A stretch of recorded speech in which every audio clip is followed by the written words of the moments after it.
Bom dia, me chamo Gustavo Bianchi e meu projeto de pesquisa se intitula Química Mineral de Turmalinas Paraíba Brasileiras. Bom, inicialmente, as turmalinas paraíba são uma variação gemológica de eubaítas e elas foram descritas inicialmente em meados do século XX no Brasil, mas já foram identificadas também em Moçambique e na Nigéria. Conforme a fórmula estrutural proposta por Henry e colaboradores, essa aqui segue uma fórmula genérica de eubaítas, chamando a atenção aqui principalmente para a presença de lítio e uma presença bastante massiva de alumínio na estrutura. No caso das turmalinas paraíba, existem três elementos cromóforos principais, que cobre, manganês e ferro, chama atenção principalmente para cobre e ferro,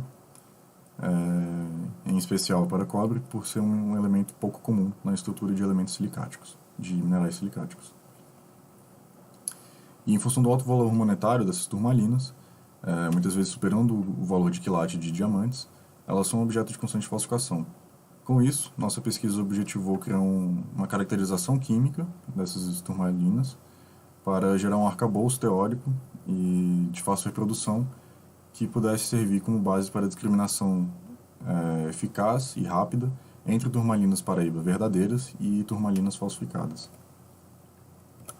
Nossa pesquisa se baseou em um tripé, principalmente com análise de WDS e EDS em microsonda eletrônica, a composição de mapas elementares com microXRF e a realização de um método de análise de isótopos de boro, que atualmente está em desenvolvimento ainda, lançando mão de um ICP-MS tipo Netuno. Bom, aqui temos uma imagem de algumas das nossas amostras, algumas com uma morfologia de melancia, né? E ao todo, em termos de dados de WDS, tivemos 293 pontos em 8 amostras, em termos de composição de óxido, que tiveram um fechamento bastante adequado, em torno de 100%. E conforme a fórmula estrutural proposta por Henry e colaboradores, reduzimos e tratamos nossos dados e entendemos então que no sítio X dessas turmalinas existe uma presença bastante significativa de sódio e de vacâncias, representado por esse quadrado, presença significativa de cobre também no sítio Y, e por fim, uma presença bastante significativa também de flúor, o que não é algo muito esperado.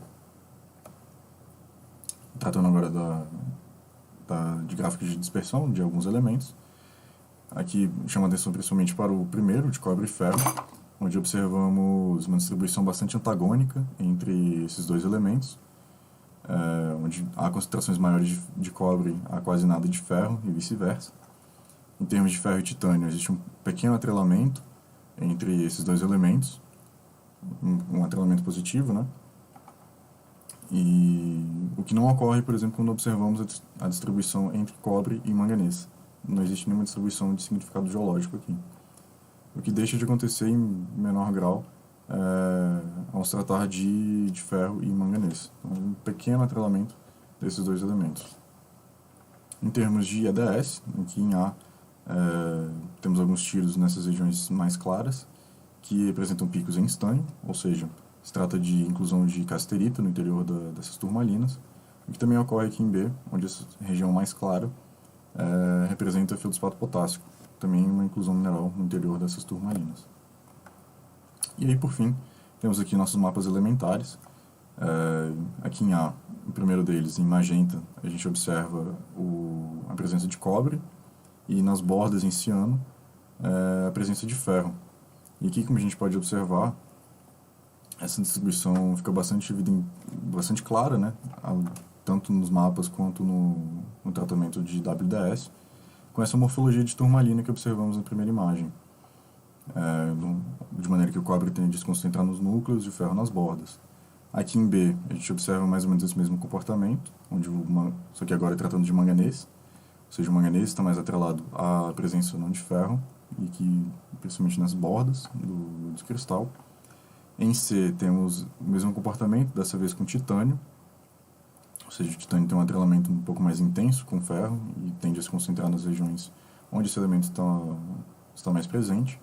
E, por fim, em D, com a presença de alumínio.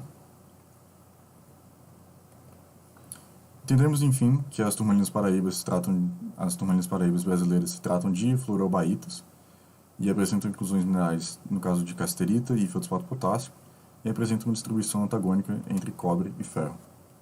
Muito obrigado.